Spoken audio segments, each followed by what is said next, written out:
Assalamualaikum warahmatullahi wabarakatuh. Perkenalkan, nama saya Syumila dengan NIM AHIR 090. Jadi di sini saya akan menjelaskan tentang dampak kolusi nepotisme menghambat kemajuan demokrasi. Jadi kolusi dan nepotisme itu kan merupakan dua bentuk penyimpangan yang sering terjadi dalam sektor publik.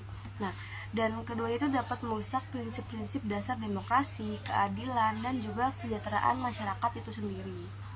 Nah, jika dilihat dalam masyarakat tradisional Indonesia, kewajiban utama suatu individu itu seringkali berkaitan dengan membantu anggota keluarga itu sendiri. Nah, hal ini tuh menciptakan godaan bagi pejabat publik untuk memberikan pekerjaan atau kesempatan kepada para anggota keluarga atau kelompok politik mereka.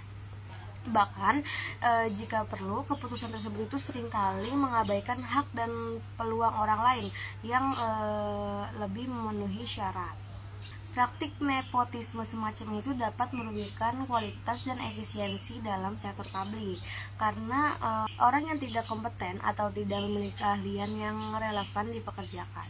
Tentu saja ini akan mengarah pada produktivitas yang rendah dan penurunan kualitas pelayanan publik. Selain itu, nepotisme itu juga menciptakan diskriminasi dan ketidakadilan yang sangat terasa dalam masyarakat. Karena sistem kekeluargaan yang mendominasi dalam praktik ini cenderung itu mengutamakan orang-orang satu kelompok atau satu keluarga. Nah, mereka yang tidak termasuk dalam kelompok atau keluarga tersebut itu akan merasa diabaikan dan merasa diperlakukan tidak adil. Nepotisme itu menjadi bentuk diskriminasi yang sangat jelas ya, karena dimana kesempatan yang seharusnya diperoleh oleh setiap individu berdasarkan kompetensi dan juga kemampuan justru diberikan hanya kepada mereka yang memiliki pendekatan pribadi dengan penguasa. Nah, dengan adanya praktik ini, justru ini tuh mengubah lembaga publik menjadi seperti bisnis keluarga itu sendiri yang hanya menguntungkan segelintir orang saja, bukan menguntungkan seluruh masyarakat luas. Terus juga praktik nepotisme di Indonesia itu tidak hanya mempengaruhi struktur pengambilan keputusan politik saja, tetapi juga menimbulkan ancaman serius terhadap prinsip-prinsip dasar demokrasi. Nah, persebaran praktik nepotisme sendiri itu dapat mengikis norma dan nilai demokrasi, menciptakan apatisme dan sinisme di antara warga negara.